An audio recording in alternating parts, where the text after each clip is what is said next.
Hello and welcome to another tutorial. Recently, I got lots of feedback that Rivet looks really interesting. It's really nice to do things, but where is the UI? How to interact with it in a nice manner. And yeah, I totally get that. This is also something I've been struggling with. And so far there has not been a simple, easy solution. Basically the answer was, yeah, I mean, just run the graph in a node environment and create it your own or find some other project you can connect to it somehow. And yeah, it's all up to you, which is nice as a developer, which is maybe not so nice if you're yeah, if you want to use the visual programming interface, just because maybe you're not that capable of a developer, or it's just easier to do it for you.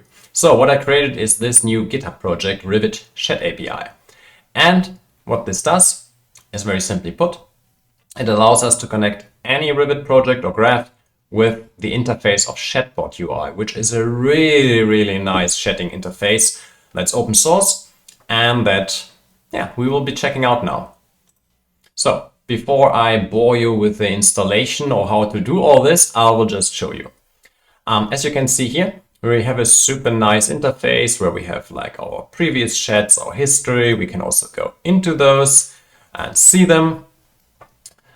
But let's do a new chat first. So first of all, we can pick our model.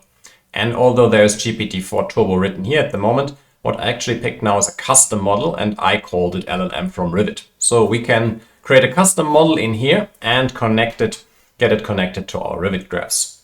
Of course, this UI also supports all the major ones. So if you want to directly talk to ChatGPT, you can just pick it here. Or if you have locally installed models via Ollama, then this is also something you will automatically find here actually.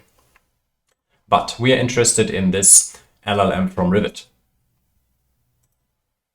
Let's say hello to it.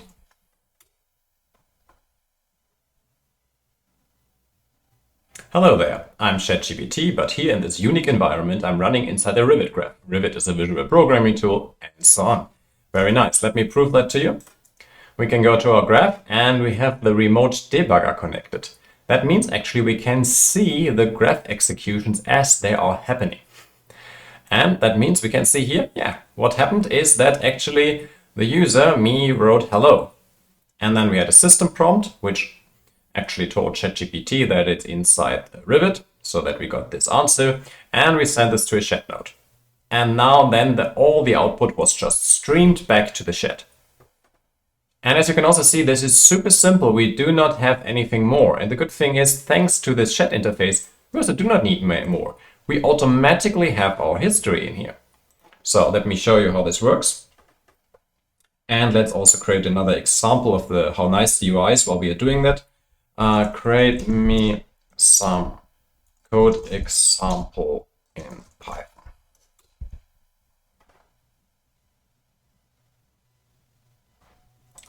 Let's do anything. It's asking for what it should create, but I don't want to decide.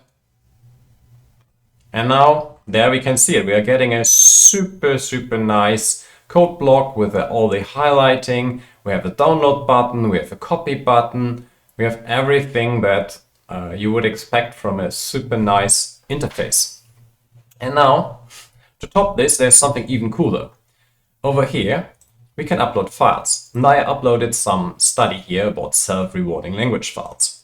And now what this Shed UI is doing, it's actually automatically creating chunks out of it and making it searchable. And I can reference this now by pressing here I actually don't know how this is called in English. I'm sorry. It's a hash, I guess, maybe the hash. And we can select the file. And now we can see that the file will be added to our prompt. And now we can tell it something. So give me a short summary of the abstract of the paper. And now we can see that it's actually searching files. And it did not work. Let's see why. We can see what are the sources, what has been sent to ChatGPT, to our Rivet graph additionally. So it found some chunks, looks like they are not what, they don't look like they contain the information that it needs. So it's not working perfectly, but still there is some already automatically implemented retrieval augmented generation in here. So maybe this works for you. Maybe this works for other documents. Maybe it works if we only write summary abstract so that it better knows what it's searching for. Let's do one more try. Let's see. No, it's not good in that. Okay. Okay. But the point is there is additional stuff in here as well. And let's just take one look what it's been doing. If we go here, we can see that actually I wrote summary abstract in my message and it added all this automatically. You may use the following sources if needed to answer the user's question. If you do not know the answer, say I don't know, and then it added the sources here. And yeah, it did not find the right ones, so that is the issue here.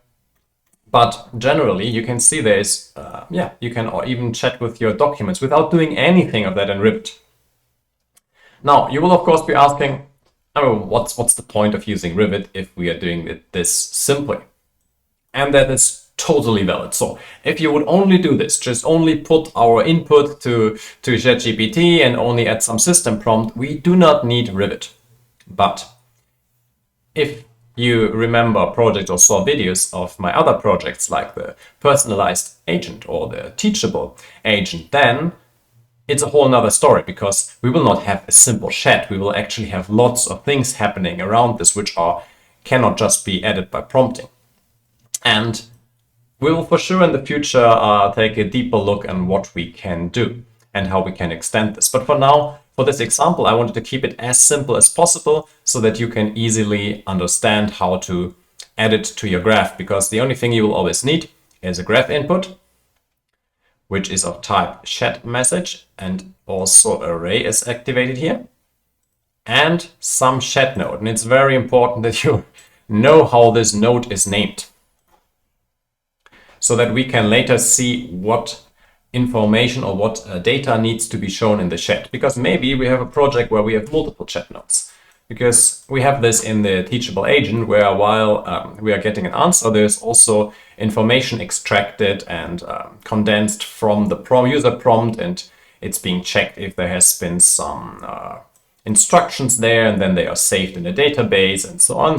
And that's all interesting and it's nice that it's happening, but it's not going, we don't want those results in the chat.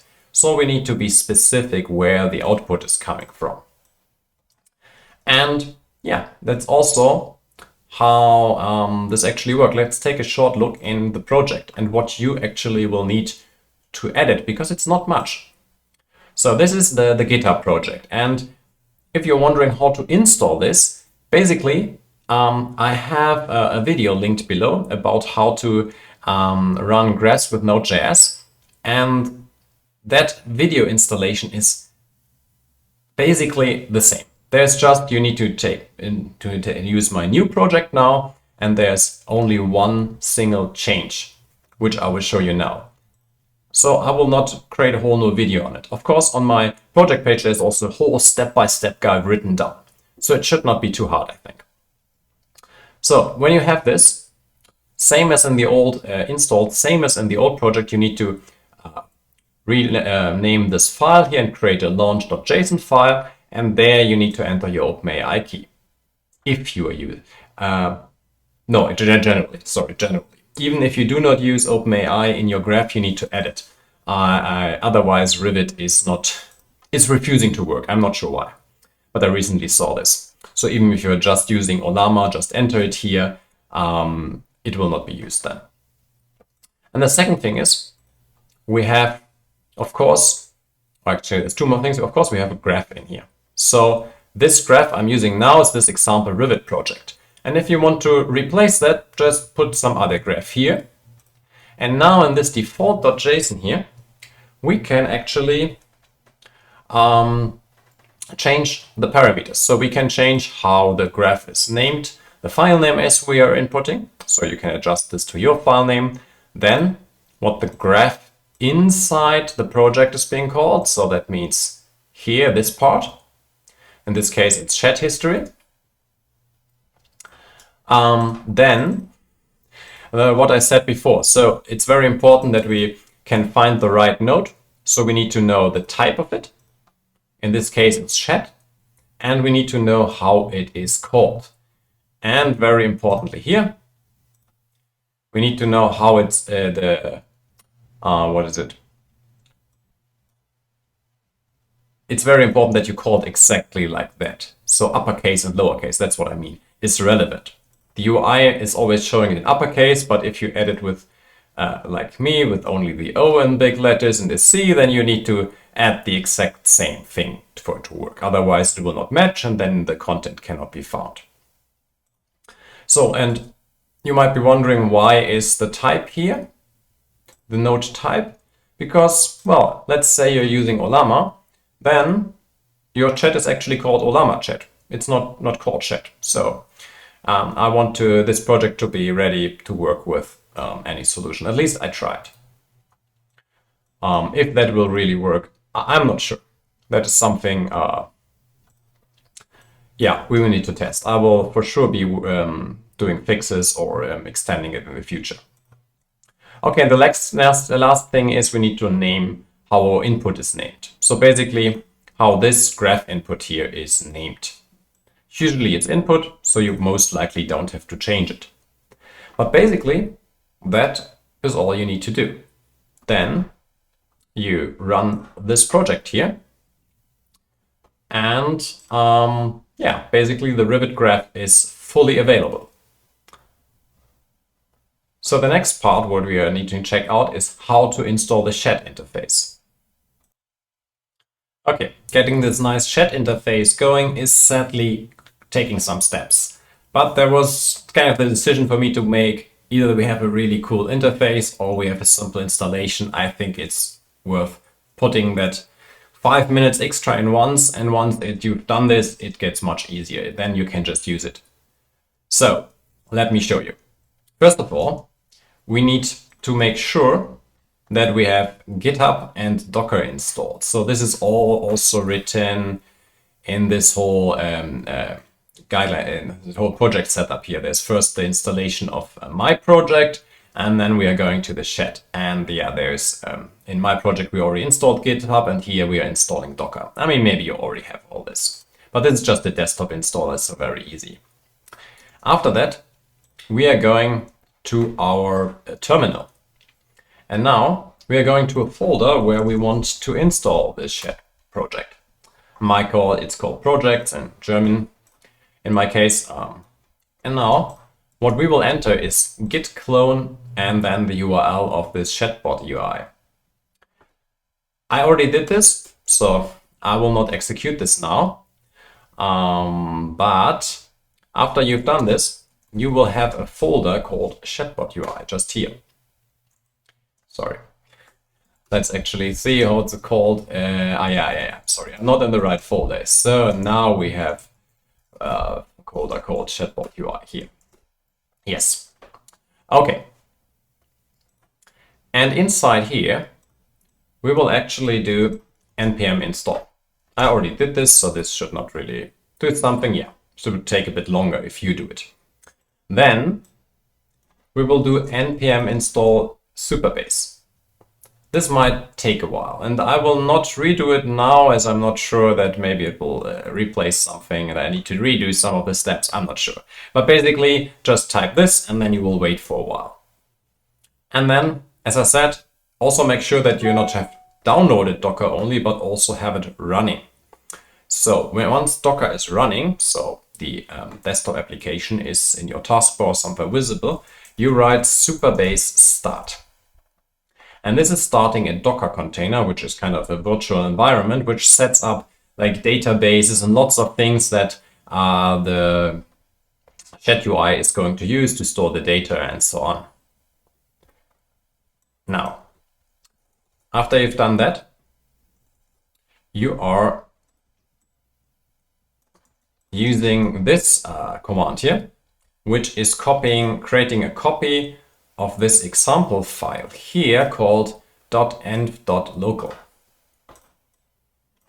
which is then added in this folder. Then we need to type Supabase status. And now we are getting some information here. And I mean, don't worry about secrets being shown here. This is all local, so it's not accessible by the internet, so this doesn't really matter. But we need several information from here. So basically, the first thing we need is the API URL here. We need to copy that. Okay, so right click and copy. And now we go to Visual Studio Code and go to this folder. So I'm in the Chatbot-UI folder, or I mean, you can do it in any editor, it doesn't really matter. And we open this env.local file. And we are adding this path here. So that's where we'll add that. And then we can see we have two more things we need to copy. We also need the anon key, which is this one here. And copy that here. And then we also have the service key, which is this one, the longer one, which goes here. So everything else you can leave empty in here. We don't need anything of those other things here. Okay, and then we're not done yet, but nearly done. I mean, as I said, this is all a one-time thing. We are going to the Supabase folder in here, and we are going to migrations. And we're going to this first file here called setup. And in this file, we are actually looking for service role key. And again, we are copying the service role key in here. So this long one down here. And save, of course. Same for the other file. We save the changes. Now, finally, we can start our shed. How will we do that? Basically, after we have started Supabase, so if it's not already started, now it is already running, we will write npm run shed in our Chatbot-UI folder. Now we can see this takes a bit, and it's actually returning us a URL here. And this is now the URL that we will be opening in our browser. And this takes a small second on the first start. And now we can go to the shed. And yeah, takes all a bit till it's booted, but there we are. Small thing, if you're doing this the first time, there's actually like a user registration. But don't worry, just add some email and some password, because it's all stored locally on your PC. You don't need to do any email validation. It's not being sent anymore. It's just they have multiple users integrated here. So you can actually have multiple users. You can log in, log out, have different histories. So if that makes sense for you, you can use that. So only don't forget what you add there, so that maybe if you use another browser, or if your session runs out, or if you press the logout button, that you can actually get back into your account. Yeah.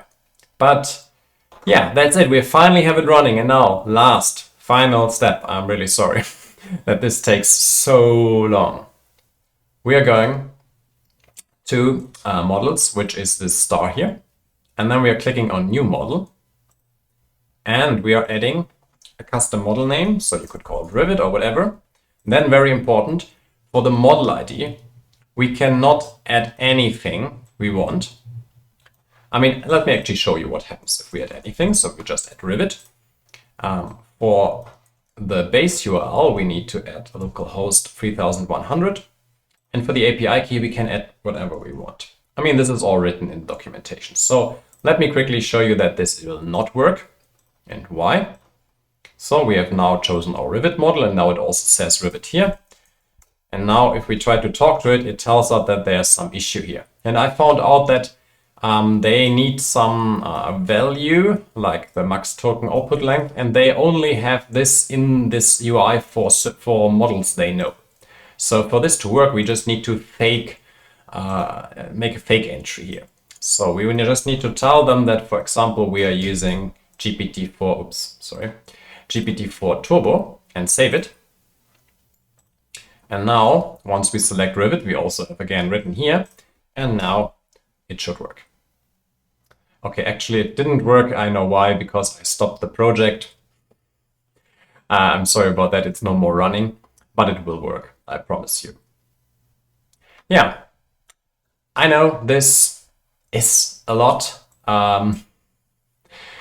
I hope you will manage to come. Yeah, you will manage to do all the steps, and this will be okay. If you have any issues, tell me, and I will try to make this better.